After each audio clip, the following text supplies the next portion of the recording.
મુખ્યમંત્રી ભૂપેન્દ્ર પટેલની અધ્યક્ષતામાં આજે કેબિનેટની બેઠક મળશે।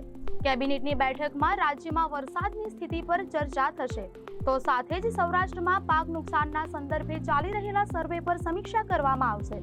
વિધાનસભાના બાકીના 2 દિવસના સત્ર અને તેમાં રજૂ થનારા બિલ બાબતે ચર્ચા થશે। ઉપરાંત મંકીપોક્સ વાયરસની કેન્દ્ર સરકારની ગાઈડલાઈન બાદ રાજ્ય સરકારની તૈયારીઓ અંગે પણ સમીક્ષા કરવામાં આવશે। આજે કેબિનેટની બેઠકમાં રાજ્યમાં વરસાદની સ્થિતિ પર પણ ચર્ચા કરવામાં આવશે। સાથે જ સૌરાષ્ટ્રમાં પડેલા ભારે વરસાદ અને તેના કારણે થયેલા નુકસાન પર પણ ચર્ચા કરવામાં આવશે। ભારે વરસાદના કારણે થયેલા નુકસાન સંદર્ભે ચાલી રહેલા સર્વેની વિગતો સાથે વરસાદથી થયેલા નુકસાન માટે સહાય માટેની ચર્ચા થવાની પણ સંભાવના છે। તો આ સિવાય વિધાનસભા બાકીના 2 દિવસના સત્ર અને તેમાં રજૂ થનારા બિલ બાબતે પણ ચર્ચા કરવામાં આવશે, જેમાં ગુજરાત માનવ બલિદાન તથા કાળા જાદુ અટકાવવા અંગેનું વિધેયક ગૃહમાં રજૂ કરવામાં આવનાર છે, ત્યારે એ બિલ અંગે પણ આજે ચર્ચા કરવામાં આવશે।